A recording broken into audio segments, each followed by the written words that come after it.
Sur ce plateau, j'accueille Marie-Noëlle Lienemann. Bonsoir, vous êtes sénatrice socialiste de Paris. Vous êtes vous-même candidate à cette primaire de la gauche. On va en parler dans un instant. Face à vous, Vincent Capo-Canellas. Bonsoir, sénateur UDI-UC de la Seine-Saint-Denis. Première question pour vous, Marie-Noëlle Lienemann. On voit ce flou qui s'entretient autour de la candidature de François Hollande. Doit-il y aller ou pas? Et si oui, doit-il passer par une primaire? Alors, est-ce que vous l'encouragez à se présenter et à passer par cette primaire, Marie-Noëlle Lienemann? Autant je partage l'avis de Juliette et du Premier ministre sur le fait qu'il n'y a pas de crise institutionnelle. Le pays est gouverné, bon, il n'y a pas de souci de ce côté-là. En revanche, je pense que la situation politique de confusion dans laquelle se trouve la gauche ne peut plus durer. Et donc il est urgentissime que des décisions soient prises.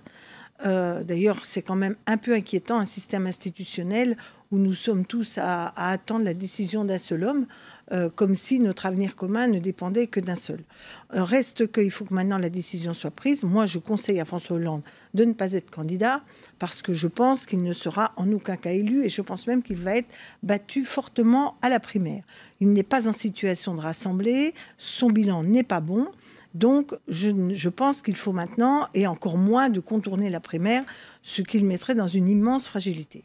Donc, il faut que rapidement, on sache maintenant qui va être candidat entre Manuel Valls et François Hollande, pour qu'enfin le débat de fond puisse avoir lieu. Parce que maintenant, les temps sont courts. Arnaud Montebourg a déposé ce matin officiellement sa candidature. Il a obtenu ses 20 parrainages. Où est-ce que vous en êtes, vous, de votre côté? Moi, j'ai mes parrainages, je les ai depuis très longtemps, puisque j'ai, au sein du Conseil national du PS, les amis avec lesquels je mène des batailles depuis, enfin des batailles politiques et amicales, au sein de notre parti depuis maintenant le début du quinquennat, nous sommes bien au-delà de 20. Reste que la question que nous devons nous poser aujourd'hui, c'est, et là je lance un peu un appel à mes camarades de l'aile gauche de ceux qui veulent porter une alternative à la politique de François Hollande et de Manuel Valls, je pense qu'il faut que nous convergions très vite. Parce que le temps nous est compté. On n'a pas pu, dans ce brouillage politique dans lequel nous vivons quasiment maintenant depuis le livre, là, on n'arrive pas à avoir un débat sur le fond. Donc concrètement, Marie-Noëlle Lienemann, si Manuel Valls est candidat à la primaire, vous demandez à Benoît Hamon, Arnaud Montebourg, Gérard Filaoche et vous-même de vous ranger derrière cette candidature de Manuel Valls? Surtout pas, de proposer une alternative unie face à la candidature de Manuel Valls. Parce que l'échec de François Hollande, c'est l'échec de la ligne défendue par Manuel Valls et François Hollande. Vous vous rangeriez derrière Arnaud Montebourg? C'est pas une question de se ranger, je propose qu'on converge pour une candidature unique. Donc maintenant, il faut qu'on se mette d'accord sur les grandes lignes de ce que nous voulons défendre. C'est pas si loin, pas si difficile. On a des différences, mais pas des divergences majeures. Et par ailleurs, je pense qu'il faut qu'on prenne la décision de soutenir un seul candidat. Marie-Noëlle Lienemann, on a bien compris que vous ne souhaitiez pas que François Hollande soit candidat à cette primaire. Mais est-ce que s'il se présente, s'il est prêt, c'est ce qu'on dit, à s'affranchir de l'exercice, Arnaud Montebourg envisage déjà de porter plainte. Est-ce que vous feriez de même?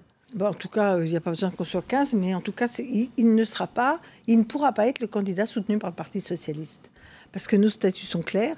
Le candidat présidentiel soutenu par le Parti socialiste est élu à l'issue de primaires. Voilà. Et tout le monde connaît cette réalité juridique, puisque quand certains voulaient déjà qu'on n'ait pas d'organisation de primaire, on avait déjà montré que juridiquement, la haute autorité d'ailleurs du Parti socialiste avait montré la fragilité juridique de l'abandon de cette idée.